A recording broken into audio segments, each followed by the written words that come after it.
In nomine Patris et Filii et Spiritus Sancti. Amén. Viva Cristo Rey, viva el Papa Francisco, viva la catolicidad, viva la Santa Madre Iglesia, que nos recibe, nos acoge, nos nutre, nos santifica, eleva nuestro espíritu, purifica nuestra alma y ya está celebrando en el reino de los cielos lo que un día celebraremos también nosotros de forma triunfante, la Iglesia triunfante de nuestro Señor Jesucristo. Hemos sido llamados a la santidad, a vivir el amor divino. Vamos a continuar y nos encomendamos para esto el curso de moral católica y vamos a encomendarnos a la Santísima Virgen María. Ave María, gratia plena, Dominus tecum, benedicta tu in mulieribus, et benedictus fructus ventris tui, Iesu. Santa María, Mater Dei, ora pro nobis peccatoribus, nunc et in hora mortis nostre. Amen. Gloria Patri et Filio et Spiritui Sancto, sic ut erat in principio, nunc et semper, et in saecula saeculorum. Amen. ¡Viva Cristo Rey! San Benito ruega por nosotros. Va de retro, Satán, a todos los espíritus malignos. Bueno, pues vamos a afrontar y a enfrentarnos a este maravilloso capítulo catequesis. Vamos a llamarle exposición de la doctrina católica en cuanto a la gracia de Dios, el tema de la gracia. El último vídeo que había confeccionado para el canal en el curso de moral hablaba del pecado. Fijaros que la Iglesia coloca el pecado porque es lo primero que acontece, pero ahí inmediatamente aparece la gracia de Dios. Y da la gracia de Dios antes de hablar de los mandamientos de la ley de Dios, porque ya veremos cómo los mandamientos son el pedagogo, no son la preparación precisamente para acoger la gracia de Dios. Pero el cristiano tiene que tener muy claro, clarísimo, ¿no?, que es salvado por gracia y que todo es gracia, ¿no?, y que a la gracia de Dios le debe también el poder cumplir los mandamientos de la ley de Dios y ser salvo, ¿no?, acoger la redención de Cristo. Diría San Basilio Magno, obispo doctor de la Iglesia, que el amor de Dios no es algo que pueda aprenderse con unas normas y preceptos, que así como nadie nos ha enseñado a gozar de la luz, a amar la vida, a querer a nuestros padres y educadores, así también y con mayor razón dice, el amor de Dios no es algo que pueda enseñarse, sino que desde que empieza a existir este ser vivo que llamamos hombre, es depositada en él una fuerza espiritual, una dinamis, una fuerza, una gracia, a manera de semilla, que encierra en sí misma la facultad y la tendencia al amor. Esta fuerza seminal, porque procedemos de Dios, que es amor, es cultivada diligentemente y nutrida sabiamente en la escuela de los divinos preceptos, y así con la ayuda de Dios llega a su perfección. Fijaros, aquí aparecen los preceptos, los mandamientos de la ley de Dios, pero con la ayuda de Dios, es decir, con la gracia. La gracia ya la recibes en cuanto que ser creado, el Señor te ha creado por gracia y para la gracia. Y es la gracia la que te va a ayudar a cumplir los preceptos de la ley de Dios. En este curso de moral, esto es fundamental tenerlo claro. Pues sin más dilación, vamos allá en este método que seguíamos, método también catequético, muy pedagógico y directo, de pregunta y respuesta. Y nada, espero que este programa, este curso, pues siga alimentando a todos aquellos que quieran participar de la gracia de la enseñanza de la Iglesia. La gracia de Cristo, ¿vale? Capítulo quinto o sección quinta de este curso de moral. Y vamos a ver. La gracia es una palabra que denota la belleza, la bondad, el encanto, el reconocimiento. La lengua española tiene una palabra bellísima, gracias, gracias, ¿no? Gracias a Dios, Deo gracias. La fe cristiana, la gracia, ¿no?, para la fe cristiana encierra todos estos significados y mucho más, designa el amor que el Señor manifiesta por todos los hombres. Tal amor culmina en el don que Dios hace de su propio Hijo Jesucristo, el cual se hace hombre, para que los hombres lleguen a ser hijos de Dios y herederos de sus bienes, llamados a habitar en su misma casa, el paraíso. Fijaros que la gracia, de algún modo, ya tiene todo el reconocimiento inicial en la teología para acoger la propia vida, la vida natural, y también, por supuesto, todo lo que va a devenir en la gracia sobrenatural, que ya es la gracia como tal, que es lo que vamos a tratar en esta catequesis. Vemos que la principal gracia del Padre a la humanidad es su propio Hijo. Cristo se nos entrega y se nos da como aquel, ¿no?, que va a dar al hombre la gracia necesaria para la salvación. todos los elementos necesarios para la salvación, para que el hombre sea salvo, Cristo ha venido a traerlos al mundo, a traerlos al hombre. Y es el mayor don. O sea, el mayor don que Dios nos puede dar es el don de Él mismo. Ya no es una cosa, no es un atributo, no es algo material, sino que el mismo Dios se nos va a entregar. ¿Y en quién? En la persona de Jesucristo. Voy a buscar aquí un color que pueda más o menos encajar en esta catequesis. Vamos a poner este azul. Bueno, está bien. El don de Dios, ¿y cuál es? Su propio Hijo. El mejor y mayor y sublime y excelso don de la gracia es su propio Hijo. Conocerte a ti, Señor, es justicia perfecta. Acatar tu poder es la raíz de la inmortalidad, ¿no? Y quien conoce al Señor claramente, ¿no? Tiene ese deseo vehemente de experimentar el amor divino, y esa es la mayor gracia, estar con Cristo. Fijaros que una de las definiciones del paraíso en la teología católica es estar con Cristo, ¿no? Ser de Cristo, para Cristo y estar con Cristo en el paraíso.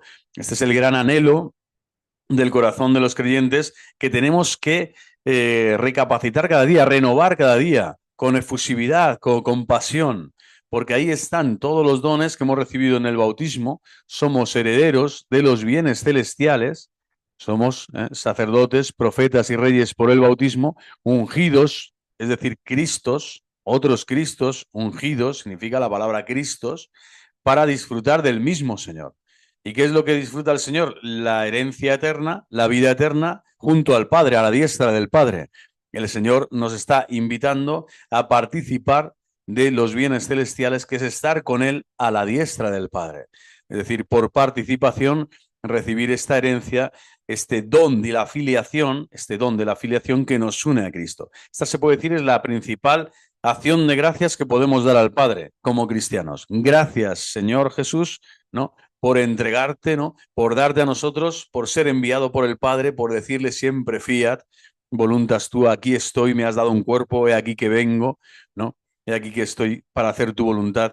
Y el Padre, gracias Padre eterno, por enviarnos a tu Hijo amado Jesucristo, porque estábamos sin la gracia, habíamos pecado, habíamos caído, estábamos ya sin la inmortalidad, sin la gracia de la inmortalidad bienaventurada, de la visión beatífica, de la posesión del reino, del gozo y del afruicio de experimentar los dones de Dios, y gracias a que el Padre nos envía, nos entrega, nos dona a Jesucristo, su Hijo amado, podemos de nuevo experimentar este don de ser hijos suyos. No solo ser llamados a ser hijos, sino efectivamente serlo de hecho, ser realmente hijos de Dios. Bueno, continuamos. La gracia, esto es la vida divina en nosotros. La vida divina en nosotros es ofrecida por Dios generosamente, así como Cristo se entrega generosamente, no se entregó un poquito, no con límite, no, de forma ilimitada, cuerpo, sangre, alma y divinidad, de forma completa y plena, en la Sagrada Eucaristía, en el Santo Sacrificio, en la Sagrada Comunión, en los dones y beneficios hacia toda la humanidad que quiera acogerle como su Rey, como su Señor. Bueno, pues Él no se niega nunca a nuestras oraciones, a escuchar nuestras súplicas, y en la justa medida nos socorre en nuestras necesidades. Es decir, Dios vivo y personal opera en nosotros por gracia, la gracia divina, lo que hace es inspirarnos y secundar todas las mociones santas que tenemos en nuestro interior, y esas mismas mociones son las que son ungidas, es decir, acompañadas, preservadas, transformadoras de la vida cotidiana, para ser hijos en el Hijo, para ser hijos de Dios. Y el Hijo de Dios realmente vive de oración, ¿no? El justo vive de fe, y la fe se expresa, se muestra en la oración. Cristo, ¿no?, nos enseña a orar, es el maestro de la oración. Bueno, pues esta gracia divina en nosotros también nos está constantemente invitando a la oración y a saber con certeza de fe, que Dios escucha tu plegaria, Dios escucha tu súplica, tu necesidad, tu oración, y que te socorre siempre, ¿no? Siempre, siempre. Es un Dios fiel, un amigo fiel que nunca falla. Los hombres tienen un solo deber: acoger esta gracia. ¿Cuál es el deber que tenemos? Acoger esta gracia, porque esta gracia se está derramando a raudales desde el cielo todos los días, 24/7. Hay un derramamiento del Espíritu Santo sobre la faz de la tierra, que renueva la faz de la tierra cada día. Así lo expresa la Iglesia orando la liturgia de las horas. El tiempo es santificado y la oración santifica el tiempo, en los laudes, las horas intermedias, las vísperas, las completas. Está diciendo que toda esa alabanza es ininterrumpida y es una alabanza, una oración que se eleva como incienso a la presencia de Dios, que lo que hace es corresponder a la gracia recibida. La Iglesia, como esposa inmaculada de Cristo, está constantemente en oración, alabando a su Señor, a su Rey, a su esposo. ¿Por qué? Porque así es como ella se nutre, así es como acoge constantemente la gracia celestial, la gracia que es gratis, que el Señor está dando además generosamente, a raudales. Es impresionante. Si fuéramos realmente conscientes de que lo único que deberíamos de hacer para ser plenamente felices en este mundo y recibir el 100 por 1 aquí y la vida eterna, uno realmente estaría de rodillas muchísimo más tiempo, en adoración. Su espíritu estaría obrando la caridad todo el día. Estaría realmente viviendo de esta caritas, que es el amor, es la gracia de Dios en nosotros, porque estarás feliz de acogerla, porque el Señor te la está dando constantemente. Entonces, ¿cuál es el método para acoger esta gracia? No, pues esto, la oración, la vida de oración, la vida espiritual y la formación. Y la formación también es oración. Cuando uno escucha este mensaje, ¿no? Esto que vamos a ver, abre la boca que te la llene, Salmo 81. Te está diciendo el Señor constantemente, tienes que suplicar al Señor y abrir la boca, porque el Señor te va a ungir, te va a llenar de su palabra, te va a instruir, te va a dar la capacidad para entender, para gustar y sentir y para poner en práctica su palabra divina, su acción, sus mismas obras. Realizaréis obras más grandes que las mías, decía el Señor. ¿Por qué? Porque con su gracia, que es divina, supera nuestra naturaleza, que es humana, que es simplemente criatural. Bueno, pues nos hacemos humanos, que estamos siendo divinizados por Cristo y llegamos a realizar esa plenitud de nuestra humanidad en tanto y en cuanto con su gracia, acogiendo su gracia, somos capaces de hacer obras también que corresponden a la naturaleza divina. Ahí está el acto de la caridad, la caritas, ¿no? El amar, el adorar al Señor sobre todas las cosas, el cumplir los mandamientos de la ley de Dios y amar al prójimo como a uno mismo es algo divino, es algo plenamente divino en nuestro corazón. Pero el Señor está dispuesto todos los días y de forma generosa a darte esta gracia. Dios insiste y nos repite a cada uno de nosotros, como al pueblo de Israel, abre la boca que te la llene. Ábrela pues de modo que continuarás, de otro modo continuarás vagando por el desierto, en la estepa, y serás infeliz. Abrir la boca también significa hablar, testimoniar, dar testimonio de que Cristo está vivo entre nosotros, de que no vivimos ya en el desierto, sino que ya estamos viendo la Jerusalén celestial, que se han abierto los cielos para nosotros, que Cristo ha roto el muro que nos separaba, el pecado, el odio y la propia muerte, como el último enemigo del hombre, ha sido destruido, para que ahora tengamos la vía libre, sabiendo sí que la puerta es estrecha, que tenemos que pasar por el sacrificio, por la oblación, el amor oblativo, que es el amor de Cristo, es su gracia sublime, es el ser corredentores con Cristo, ¿no? Imitándole en todo y pasando también y completando en nuestra carne lo que falta la pasión de Cristo, pero sabemos que la vía ya está libre, el camino ha sido... ya no tiene obstáculos, ha sido trazado de forma perfecta, lineal, ascendente y maravillosa por Cristo nuestro Rey y Señor. Bueno, pues abre la boca para proclamar la grandeza del Señor, así como la abrió la Santísima Virgen María en su visita a su prima Santa Isabel en la profecía que todos conocemos del Magnificat. No proclama mi alma la grandeza del Señor. La boca es del corazón, también es el silencio contemplativo y es la acción contemplativa, ser contemplativos en acción y en la acción también ser contemplativos. Ahí está un cristiano constantemente, ¿no? En el paladar, saboreando la palabra de Cristo, la palabra de su amado, de su esposo, con el que intima, con el que tiene una confidencia única, personal y maravillosa. Y esta vida de oración, esta vida espiritual, por supuesto, está entroncada, es la base fundamental para acoger la gracia. La gracia de Dios sin la oración no podemos acogerla. La despreciamos, la desperdiciamos, ¿no? Y el que no recoge con Cristo, como dice el propio Evangelio, pues desparrama. San Agustín, que había experimentado la soledad de quien está alejado de Dios, así como todo el que está en pecado está alejado de Dios en su corazón, en su conciencia le reclama, su conciencia le avisa, y le alarma, pero el hombre es tan tozudo que muchas veces se tira meses o años, ¿no? O prácticamente una vida completamente alejado de Dios, a veces, ¿no? Por su orgullo, por su soberbia, por su vanidad. Y el Señor te hace experimentar que esa lejanía no es insalvable, no es una lejanía insalvable. Por eso el Espíritu Santo constantemente te da la gracia de la conversión. ¿Cuál es la conversión? Si estás lejos de Dios, el Espíritu Santo te invita a que vuelvas al redil de Cristo, que vuelvas a Dios, como el hijo pródigo volvió a los brazos del Padre.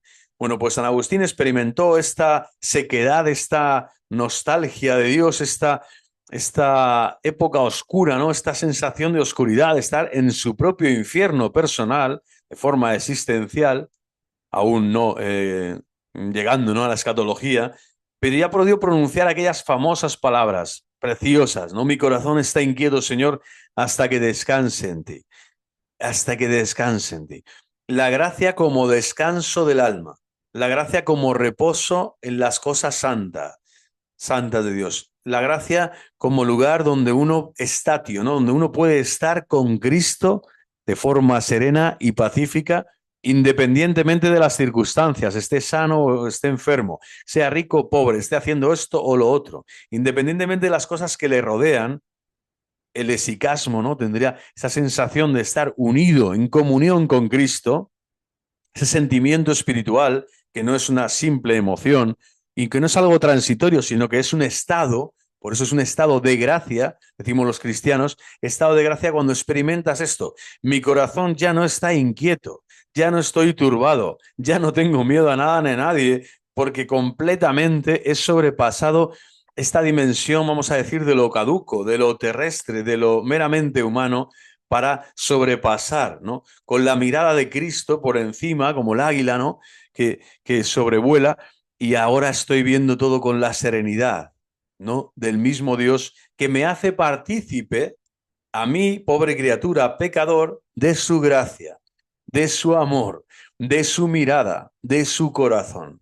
Cuando San Agustín dice, mi corazón está inquieto, Señor, ahora que comienzo a descansar en ti, por gracia de Dios, por la gracia de la conversión, mi corazón estará pacificado, mi corazón estará sereno, mi corazón estará siempre alegre, ¿no? Os lo repito, dice San Pablo, estad alegres, os lo repito, estad alegres, estad siempre alegres en el Señor. Es una de las pruebas, ¿no?, de que la gracia está siendo acogida por ti en tu interior. Como digo, que ya no depende, ¿no?, de las circunstancias concretas de tu vida, si estés pasando por momentos de cruz, de desolación o de consolación, de desierto o de tabor. No, no, estamos hablando de que el corazón ya se ha entregado a Dios y estás en gracia, estás en estado de gracia. Y aunque estés en cruz muchas veces o en prueba, el Señor te está fortaleciendo y consolando en esa prueba. Y tú lo sabes en conciencia que el Señor está contigo en esa prueba.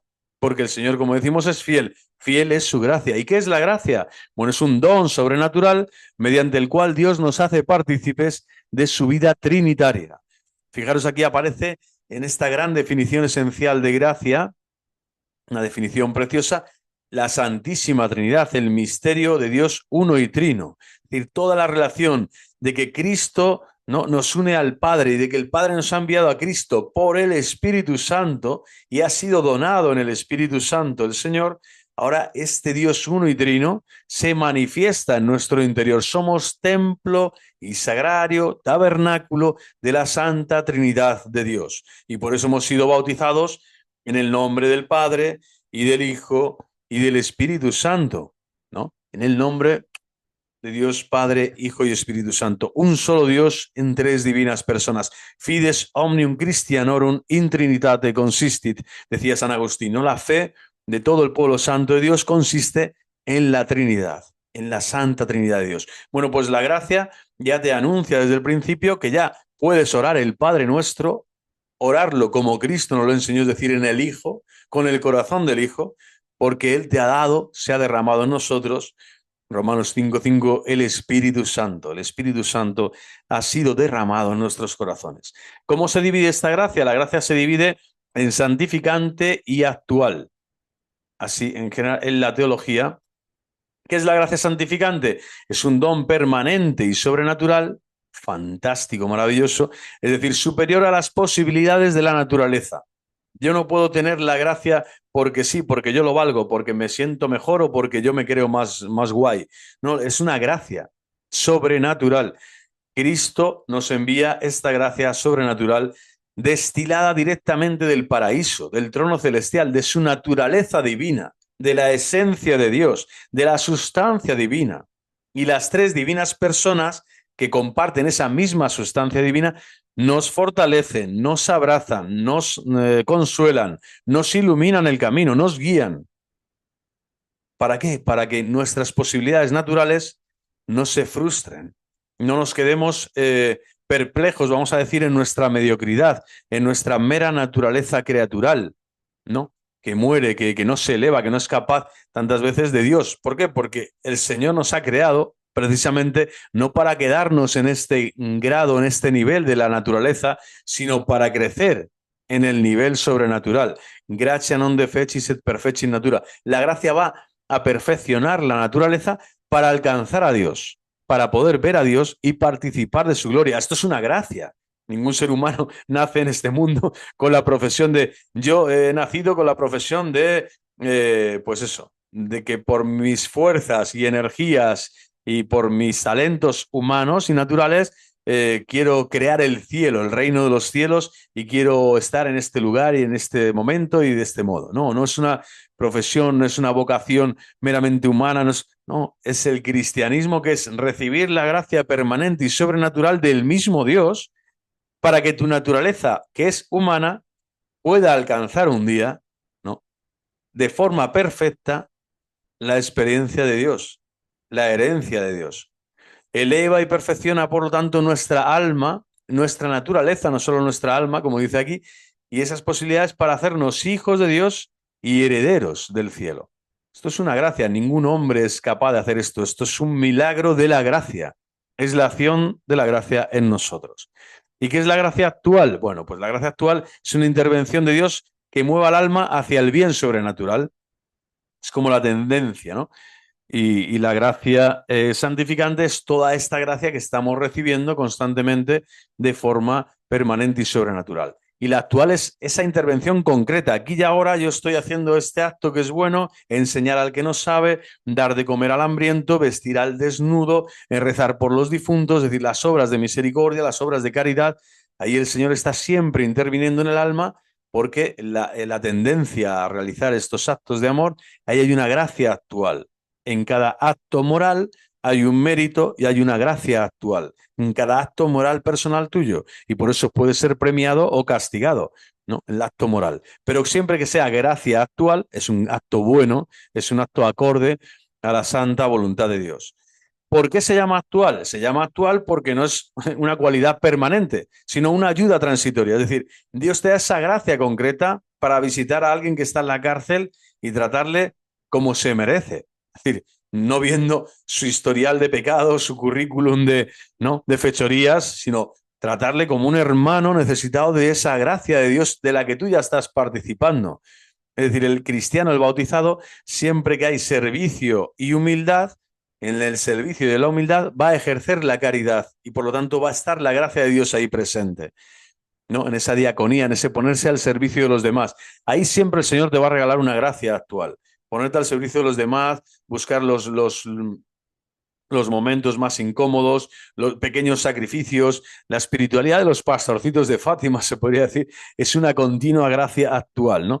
Llegar a un momento donde ora et labora, la oración y la acción se compaginan, se nutren mutuamente, recíprocamente, hay una simbiosis, ¿no? Hay una fuerza que les vincula, que es la gracia de Dios, para estar siempre, ¿no?, ofreciendo lo mejor de sí mismos en ese don, en esa cualidad permanente que el Señor nos ha dado, que es la gracia santificante.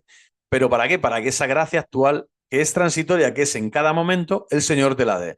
Y para eso tienes que estar despierto, tienes que estar y actuar, pensar bien, hablar bien, hacer el bien en cada momento. En ese momento, ahí está la gracia actual. En cada acto del día que realizas con amor. Por eso Santa Teresa de Calcuta, por ejemplo, decía algo precioso, que es cuantos menor sea aquello que vas a realizar o de menor importancia aparente para el mundo, para las cosas, para la vida, no, una pequeña sonrisa, un gesto, limpiar bien algo que está sucio, el otro que tal, ofrecerte a las cosas que nadie quiere hacer, todos esos gestos pequeños del día a día, en lo cotidiano, dice ahí, cuanto más pequeño sea aquello que tú haces, ponle todavía más amor. Porque el amor no es ahí, el amor es que sabes que Dios está en ti haciendo eso con su amor, con su gracia. Ahí estaría la gracia transitoria o la ayuda transitoria, pero que está dentro de esa cualidad permanente. Dentro de esa cualidad permanente que es la gracia santificante o el estado de gracia, vamos a decir, del alma. Por lo tanto, es precioso. Se distingue una de otra. La gracia santificante es permanente, el estado de gracia, Dios la está dando siempre, y la otra es una ayuda transitoria puntual para hacer lo que tienes que hacer, el deber cumplido, que dice Santa Teresa de Jesús también, ¿no? La satisfacción del alma, ¿no? Yo la encuentro cuando en el deber cumplido de las cosas que realizo, pues ahí está esta cualidad, ¿no? Esta ayuda puntual, maravillosa, concreta que el Señor te quiere dar. ¿Hay alguna relación entre la gracia y las tres virtudes teologales? La gracia santificante está siempre acompañada de las tres virtudes teologales y de los dones del Espíritu Santo. ¿Vale? Pues nada, yo creo que ha quedado bastante explicado esto y también, bueno, las tres virtudes teologales, fe, esperanza y caridad, por supuesto, y los dones del Espíritu Santo, se puede decir que son las potencias, las grandes luces, no las manos del Espíritu Santo en nosotros para modelar nuestra alma. Son como las manos de Dios modelando nuestra alma a la imagen de Jesucristo, nuestro Señor, también, y en la medida también a la imagen de la Santísima Virgen María, por supuesto, que es modelo, ¿no? Para todas las mujeres del mundo y para toda la Iglesia como madre y maestra de la fe, de la esperanza y de la caridad. Nuestra madre espiritual, ¿no? Corredentora y maravillosa. Bueno, pues estas tres virtudes siempre están en concordancia, actúan siempre. No se pueden tener virtudes teologales y ejercer la virtud teologal sin la gracia de Dios. De hecho, se dice virtus dependent aliqualiter ap amore, que es algo así como la virtud siempre depende de cualquier modo, en cualquier modo, una virtud, la virtud es decir, el acto bueno, el acto justo, el acto meritorio, el acto santo, el acto bello, esa virtud de fe, de esperanza, de caridad, siempre depende en algún modo, en algún grado del amor, ¿no? Está el amor siempre detrás y el amor es uno de los nombres que recibe el Espíritu Santo. Entonces, imaginaros, siempre la tercera persona de la Santísima Trinidad nos va a llevar a ejercer las tres virtudes que más nos unen a Cristo y más gloria y alabanza dan al Padre Dios. Es verdad también lo contrario, esto es que las tres virtudes teologales están siempre unidas a la gracia. No, dice lo contrario, no es siempre cierto, porque también quien está privado de la gracia santificante puede conservar la fe y la esperanza, mediante las cuales con la ayuda de la gracia actual puede emprender el camino de retorno a Dios, es decir, de la plena conversión. Esto es importante e impresionante. O sea, no siempre, ¿no? Es verdad lo contrario, que es que las tres virtudes teologales están siempre unidas a la gracia. No, no, porque tienes que tener la gracia para ejercer las tres virtudes teologales, pero puedes ejercer virtudes teologales sin la gracia. En el momento que has caído mortalmente, por ejemplo, has pecado mortalmente, sin embargo, la gracia santificante te va a llamar para que, conservando esa fe y esa esperanza, puedas volver al Señor. Y ahí está la conversión. Y ahí vemos que no siempre está unido al estado de gracia santificante. Yo estoy ejerciendo la virtud de la fe, pero el Señor me está dando esa gracia actual, la ayuda de la gracia actual, no la santificante, porque no la tengo, la santificante la he perdido, he pecado mortalmente. He herido a una persona, no sé, mancillado su honor, he perdido la dignidad de, no sé, he matado a alguien, o pecados mortales, ¿no? No he santificado las fiestas como es debido, no del Señor, lo que sea. Ahí la gracia santificante se pierde. Necesito la confesión sacramental para volver al redil de Cristo y estar en comunión vital, orgánica, existencial en el cuerpo de Cristo, como un miembro vivo, no como un miembro muerto. Y entonces la gracia actual sí que se va a permanecer en mí, va a seguir dándome esa gracia al Señor, que es también ejercicio de fe y de esperanza. Es decir, yo creo, Señor, en ti, Todavía creo en ti, aunque ahora he perdido la gracia santificante. Pero creo en el Señor y creo que tú me puedes perdonar. Y espero en tu perdón, la esperanza. Voy a acercarme, voy a hacer un examen de conciencia profundo y voy a poder acercarme a tu misericordia, a las fuentes de tu divina misericordia, para recuperar, ¿no?, en esa plena conversión, la gracia santificante. La gracia santificante. Por lo tanto, ¿es verdad que las tres virtudes teologales están siempre unidas a la gracia? No. Puede haber virtudes teologales, no, sin que esté esa gracia santificante, como hemos dicho antes, don permanente y sobrenatural, que es el que te permite ser en ese momento, aquí y ahora, hijo de Dios y heredero del cielo. Por eso es tan importante la moral, porque el Señor te tiene que ver que eres hijo suyo, ¿no? Y cuando rezamos, por ejemplo, a San José como devoción especial, como patrón de la buena muerte, toda persona, toda la iglesia entera, a este gran patriarca, gloriosísimo patriarca San José, le estamos pidiendo que cuando el Señor nos llame, que nos coja confesados, como decimos aquí en España, pero sobre todo que esté Jesús y María a nuestro lado, así como estuvo en su muerte el amor de San José cuando pasó de este mundo al Padre, de forma tan preciosa y gloriosa.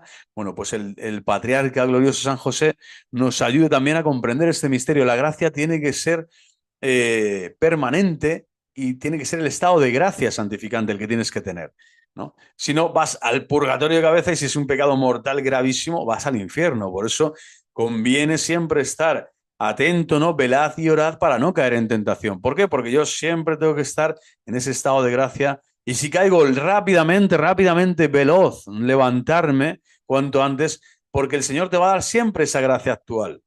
Esa fe y esa esperanza, qué bueno es el Señor, no te la va a quitar jamás. Por eso, una persona que ya ha caído en pecado, incluso en pecatado de años, de una vida completamente equivocada, desbarrada, desaliñada en todos los sentidos morales y espirituales, puede regresar al Señor en un momento de conversión fortísimo que el Espíritu Santo le regala, ¿no? Y que Él por fin acoge esa gracia de la mirada de Cristo, de las manos de Cristo, de la palabra de Cristo que le va a perdonar para volver en ese ánimo de ser converso, de convertirse al Señor, volver al Señor. Por lo tanto, la fe sigue manteniendo viva siempre el pábilo vacilante, como una llama siempre encendida en nuestro interior, y esa esperanza también en el bautizado, de forma especial. ¿Para qué? Para que siempre estés en estado de gracia santificante, para no caer en el error, ¿no?, del pecado y de permanecer en el pecado. De hecho, una de las gracias que dice la Iglesia católica siempre ha enseñado es permanecer en la gracia, ¿no?, de Dios, la perseverancia en el bien, el don de la perseverancia en el bien, perseverar en el bien. ¿En el bien cuál es? Que mis ojos, mi corazón siempre va a estar anhelando estar con el Señor, ¿no? Conocerte a ti, Señor, es justicia perfecta, acatar tu poder es la raíz de la inmortalidad. No, deseo y anhelo estar en la casa del Señor. ¿Cuánto quiero estar con el Señor, no? Ese celo por el Señor nos tiene que llevar a pecar cada vez menos, a todos los niveles, ¿no? En el pecado venial y en el pecado mortal. Y si lo hacemos alguna vez rápidamente, de forma veloz, de forma tajante, romper de nuevo las cadenas de la muerte con las que el pecado nos ha vuelto a atar y a esclavizar. Porque nosotros vivimos de gracia. El justo vive de fe, ¿no? Vivimos de gracia y nuestra gracia es Cristo, ¿no? Cristo en nuestra vida, dice San Pablo, Cristo es la fuente de la gracia, es el autor y el consumador de nuestra fe. Por lo tanto, si estamos sin Él, morimos. La gracia santificante es compatible con el pecado mortal, tiene que ver con lo que estábamos hablando, no es compatible con el pecado mortal. Se llama precisamente mortal, muerte, porque haciendo perder la gracia santificante, destruye la vida sobrenatural del alma.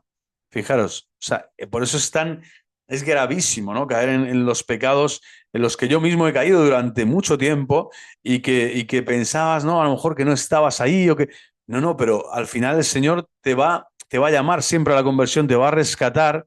Si tienes un corazón sincero, un corazón noble, el Señor al final va a buscar a la oveja perdida, que eres tú, que soy yo, siempre allí donde estés, para reencontrarte de nuevo, porque Él sabe que estás muriéndote sin Él, que no tienes oxígeno, que no puedes respirar, que no puedes caminar ni 2 leguas, que no puedes compartir, que no puedes amar con los hermanos, ni amar mucho menos a los enemigos, como Él nos pide, ¿no? Es decir, orando por ellos, dando testimonio de la verdad, ayudándoles a convertir su corazón para acabar así, es decir, en la vida de la gracia sobrenatural, para acabar vivos.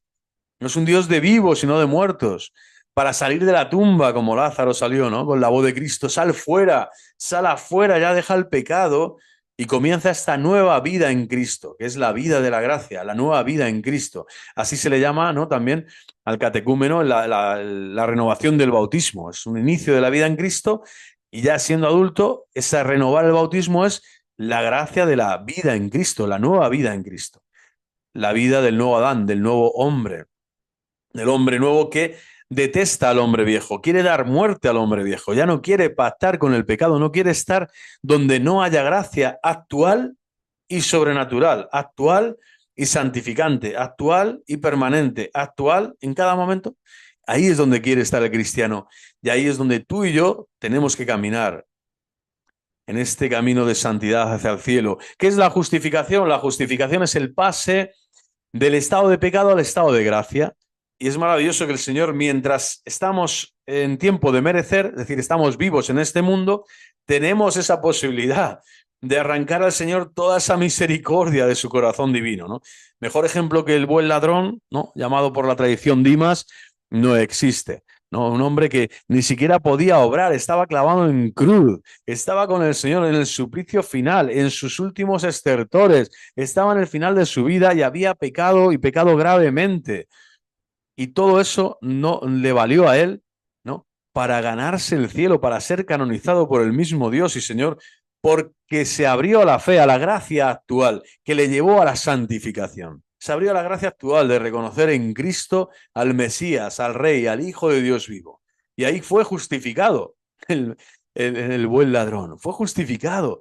Dice que fue el robo más impresionante de toda su vida, ¿no? Robo entre comillas, no entiéndanme, porque lo hace de forma pública ante los ojos del mundo entero y de toda la humanidad, ¿no? Reconociendo su pecado, reconociendo su miseria ante el Rey de Reyes, ante el Hijo del Hombre, ante el Redentor del mundo, en el momento más agónico, más sublime de la obra de la redención, en el Calvario, en el Gólgota. Allí está el primer santo que va a entrar redimido por la sangre de Cristo, redimido por la sangre de Cristo en el mismo momento de la muerte. Y ahí Cristo nos está enseñando a nosotros que de ese estado de pecado puedes pasar al estado de gracia. Solo necesitas clamar al Señor, de profundis clamavit, clamar desde lo profundo de tu corazón, buscarle para que el Señor te perdone y te mire, ¿no? Y el Señor te mirará y te dirá, hoy estarás conmigo en el paraíso. Hoy, ahora, esa es la gracia actual. Hoy, forma actual, hoy, aquí y ahora. Tu voluntad, tu entendimiento ha comprendido que sin la gracia no eres nada, que sin la gracia no vales, no sirves, no tienes nada. Has comprendido, mi gracia te basta para alcanzar la salvación. Acógela, acógela en tu interior. Qué maravilla, ¿no? La justificación de Cristo. Gratis, gratis, todo esto es gratis, ¿eh? Lo que al Señor le ha costado es nuestro pecado, nuestra miseria, nuestra tozudez, nuestra soberbia, nuestra falta de amor a Él y a sus preceptos y a su voluntad. A Él sí le ha costado la vida hasta el último, hasta la última gota de sangre. Pero a ti, ¿qué te cuesta abrir el corazón? ¿Qué te cuesta abrir el corazón a la gracia? ¿Cómo viene la justificación? En quien no está bautizado, la justificación viene a través de la fe que conduce al sacramento del bautismo. Precioso, ¿no? Esta justificación es como la gracia actual que va a recibir, es decir, como ese inicio de la fe en uno que quiere poco a poco acercarse a Jesucristo y que va a ser después sumergido en el misterio pascual, en la muerte y en la resurrección de Cristo, que es el bautismo, ese sumergirte en la muerte y en la resurrección de Cristo para tener vida en él, matar al hombre viejo para que nazca el hombre nuevo, y por el contrario, en el caso de un pecado ya bautizado, de uno que ya está bautizado, ¿no? Probablemente la mayoría de los que escuchan este canal, bueno, pues la justificación viene mediante el sacramento de la penitencia o confesión. Por eso incluso es un sacramento que nos dice la Iglesia al que puedes tener devoción. Devoción significa que se puede repetir en varias ocasiones, ¿no? En una semana, en un mes, es decir, siempre en tanto y en cuanto tengas necesidad, tampoco para formar una conciencia y no acabar siendo escrupuloso. Bueno, lo importante es que si sí tienes conciencia de pecado mortal, por lo tanto grave, cuanto antes tienes que acudir a un sacerdote para recibir la penitencia, la confesión, ¿no? También con la penitencia impuesta, que es parte de la confesión. pero desde luego ahí se renueva el bautismo, se justifica de nuevo tu alma, se borra completamente la culpa, renuevas por completo los méritos que ya tenías y la gracia y el estado de gracia ahora te dan esa fortaleza para seguir combatiendo el pecado y rechazándolo y acogiendo la gracia de Dios en el porvenir, en lo que el Señor te invita a realizar en el día a día. Bueno, es maravilloso, ¿no? Pensar que el Señor constantemente nos hace pasar del estado de pecado al estado de gracia, que no nos abandona, que no nos deja tirados, que no dice, mira lo que has hecho, mira dónde estás, mira por qué has hecho esto o lo otro. El Señor solo quiere que acojas su gracia como el buen ladrón, repito, ¿no? Es importante vivir en gracia de Dios, por supuesto, vivir en gracia de Dios y en particular, como decíamos antes, morir en gracia de Dios. Morir en gracia de Dios. Es la única cosa verdaderamente importante para el hombre.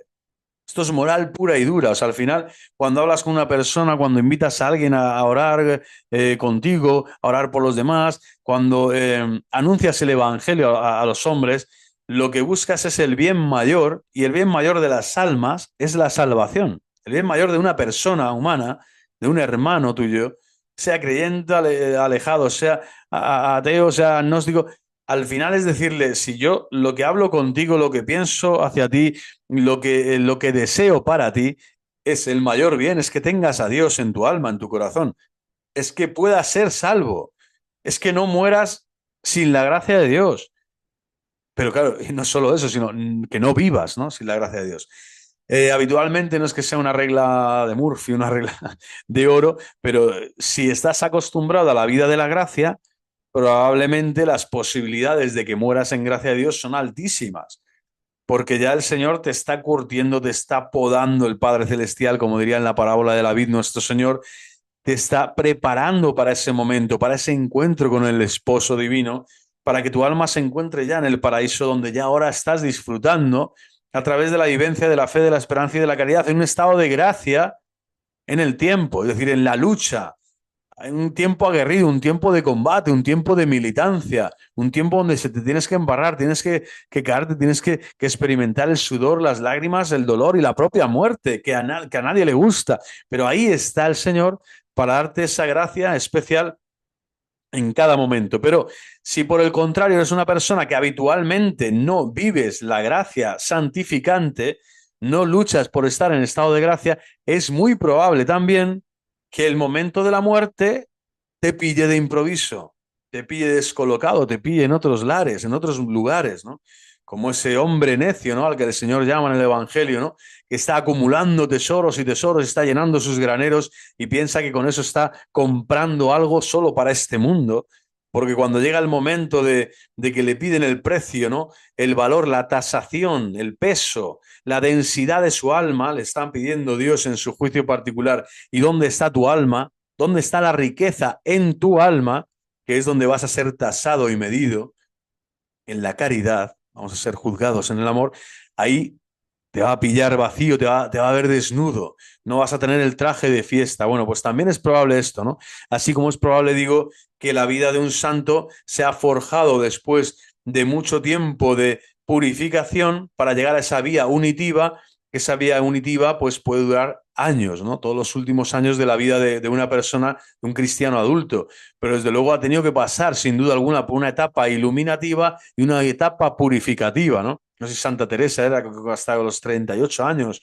Creo que no había todavía experimentado la serenidad de estar en unión con Cristo y vivir solo para Cristo, de no tener ese poder todavía que tenía en ella las tentaciones, ¿no? Las cosas del mundo, las cosas. ¿Y por qué? Porque esa es la lucha del cristiano. Pero qué maravilla que puedes vivir todo ese momento de purificación en la gracia, luchando para estar en gracia de Dios. Y por lo tanto, ese morir en gracia cuando te toque, ¿no? Cuando el Señor te llame, es muy probable que ya estés preparado para ese momento, porque has vivido con Él, ¿no? Sin embargo, otros muchos que a lo mejor dicen, Señor, Señor, una vez al año, no sé, cuando van a la cofradía, cuando hacen algo por un acto de caridad concreto, tal, o cuando, no sé, cuando le ocurre algo malo y es cuando acudes al Señor, ¿no? Algo que tú consideras malo, ¿no? Si no, no según los ojos de Dios y de su santa providencia, ahí acudes al Señor y el Señor a lo mejor te dice, no te conozco. No te conozco, por eso dice el Señor, ¿no? No todos los que dicen Señor, Señor entrarán en el reino de los cielos, porque la oración tiene que ir acompañada de obras. La súplica tiene que ser coherente e ir acompañada de forma existencial por el corazón. Es la gracia la que llena el corazón, no es una broma. La gracia es la que nutre, la que alimenta tu alma. Y sin la gracia de Dios, por mucho que digas en el último momento, Señor, Señor, bueno, a lo mejor el Señor dice, no te conozco, te cierra la puerta. Es verdad que el Señor dice que solo con que nombres, ¿no?, a Jesucristo, Jesús, María, ¿no?, ya estás salvo, ya entras, ¿no? Pero realmente hacerlo con el corazón, con un corazón contrito y humillado, porque Dios jamás desprecia un corazón contrito y humillado. Pero te la estás jugando. Por eso la Iglesia, ¿por qué evangeliza? Evangeliza para esto, para que todo hombre sea consciente de que tiene que vivir en la gracia de Dios y al mismo tiempo, en particular, velar y orar para morir en la gracia de Dios. Aquí se resume la vida de todo el orden moral cristiano, de todo el orden espiritual moral cristiano. ¿Cómo se llama el don por el cual, el don, el regalo de Dios, por el cual el hombre obtiene el morir en gracia de Dios? El don por el cual el hombre obtiene el morir en gracia de Dios se llama perseverancia final. Precioso, ¿no? Precioso, perseverancia final. Tenía un amigo que rezaba el rosario, a veces rezaba un misterio del rosario solo por esto, ¿no? Era una casa donde había personas ya pues en un estado avanzado, a veces muy crítico de salud, ¿no? Con muchos con enfermedades de todo tipo y pues efectivamente estaban acostumbrados a que en cualquier momento uno ya podía ser llamado por Dios. Entonces rezaba con esta intención, uno de los misterios, ¿no?, para que nos diera a todos el don de la perseverancia final. Y impactaba, ¿eh? Rezar el don de la perseverancia final, para que estemos preparados para acoger el reino de Dios en ese momento donde vamos a necesitar más que nunca la gracia del Señor. ¿Qué es el mérito? Pasamos ahora. El mérito es un cierto derecho de recibir una recompensa por las propias acciones. Dios concede gratuitamente este derecho. Fijaros, el mérito es un derecho. Tengo derecho a, ¿no? Tengo derecho a. Derecho entre comillas, ¿no? En el sentido de que es un don, pero es un derecho porque ya Dios te ha dado la gracia y tú has actuado libremente. Ahí está el mérito y el derecho, ¿vale? El mérito significa que tú podías no acoger la gracia, pero la has acogido. Has hecho el bien pudiendo no hacerlo, ¿no? Has sido justo pudiendo ser deshonesto, ¿no? Has sido, etcétera, ¿no? Bueno, pues quien estás en estado de gracia le concede gratuitamente este derecho, por el cual las acciones buenas realizadas por el hombre merecen un aumento de la gracia misma. Y si el hombre persevera hasta el final, la vida eterna. Esto es precioso, la gracia no es algo estático, no es como, sino al contrario, es algo dinámico y maravilloso que crece y crece y crece y crece y salta hasta la vida eterna, te diría Jesucristo, ¿no?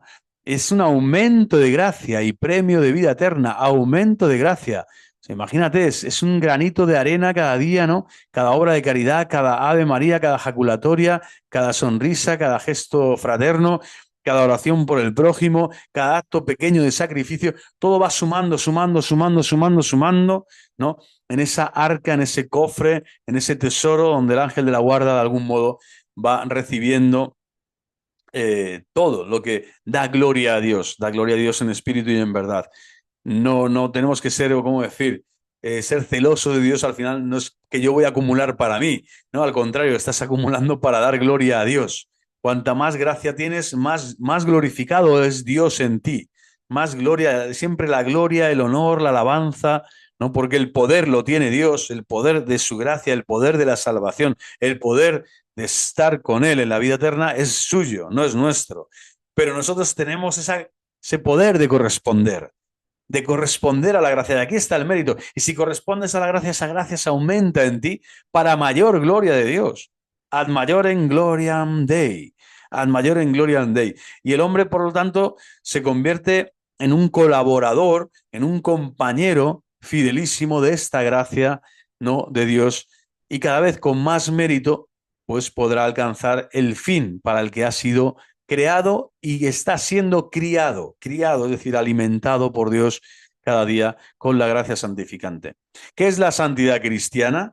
La santidad cristiana es aquel estado en el cual el hombre, habiendo correspondido, lo acabamos de decir ahora, correspondido a la gracia de Dios y habiendo así alcanzado la plena conformación con Cristo, vive la caridad de manera perfecta bajo la guía del Espíritu Santo.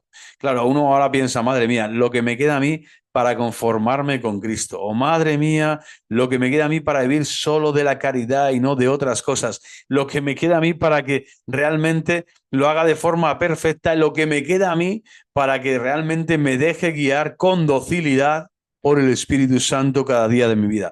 Bueno, no desesperes. Ahí están todos los cristianos, está todo el cuerpo místico de Cristo, ¿no? Peregrino, está en esa lucha, en ese combate por la santidad. Pero está toda la iglesia triunfante y toda la iglesia purgante, especialmente en este año santo jubilar, expectante, ¿no? Y esperando de nosotros que luchemos y deseemos ser santos, porque es la invitación, el mandato, la propuesta que Cristo mismo nos hace, ¿no? Sed santos como mi Padre Celestial es santo. Bueno, pues hasta aquí. Este serían los fundamentos, así de los elementos básicos, los mimbres más esenciales de la moral católica respecto al tema de la gracia. Y espero que haya sido, pues eso, una catequesis que sea fecunda también en vuestras familias, en vuestros hogares, con vuestros hijos, todo lo que estoy de algún modo compartiendo en el programa, o sea, en el canal Trono de Dios Maranatá Católico, en ambos, al final tiene que ser 100% católico, por eso también hoy diremos viva Cristo Rey, viva el corazón inmaculado de María y viva el Papa Francisco, al que tanto desprecian hoy por tantas partes y tantos lugares y tan sometido a tanta difamación, ¿no? Y tanta vejación por parte de falsos hermanos, ¿no? Mal llamados católicos, ¿no? Pero que de algún modo son falsos hermanos, lo cual no, y nos invita a orar más aún por ellos, no todo el mundo del sedevacantismo, etcétera, a orar más por ellos, porque tienen que recibir esa gracia actual de convertirse de nuevo con un corazón contrito y humillado a la comunión plena con Cristo, a la comunión plena con la Iglesia, que es la gracia que el Señor da a todo miembro vivo, activo, ¿no? Y orgánicamente fecundo en el cuerpo místico de Cristo. Vamos a dar gracias a Dios por esta catequesis y el próximo día continuaremos y ya entraremos en la materia entrando de la ley divina, que son los mandamientos de la ley de Dios. Iremos uno por uno desgranándolos y espero que no se lo pierdan. Es apasionante ver cómo el Señor va trazando, ¿no? En toda la historia de la salvación, todo lo necesario, todo lo fundamental para ser salvos, para salvarnos. El Señor solo tiene ese deseo. Él decía que su gozo, su deleite es estar entre los hijos de los hombres. Pero es que estando en el cielo, a la diestra del Padre, del poder de Dios, Él no deja de mirarnos, no deja de atendernos, no deja de suplicar, de interceder como sumo pontífice, ¿no? Con los brazos en cruz, ya mostrando sus manos gloriosas, ¿no? Y sus llagas santísimas y gloriosas al Padre, para que nosotros un día seamos ya, hemos sido ya predestinados a la gloria, pues lo seamos de hecho, realmente podamos seguir acogiendo la gracia de Cristo, acoger a Cristo mismo como el Rey y el Señor de nuestras vidas. Viva Cristo Rey, viva el corazón inmaculado de María y hasta la próxima. Dios Todopoderoso, Padre, Hijo y Espíritu Santo, descienda sobre nosotros y nos acompañe hoy, ahora y siempre. Fuerte abrazo, hasta la próxima.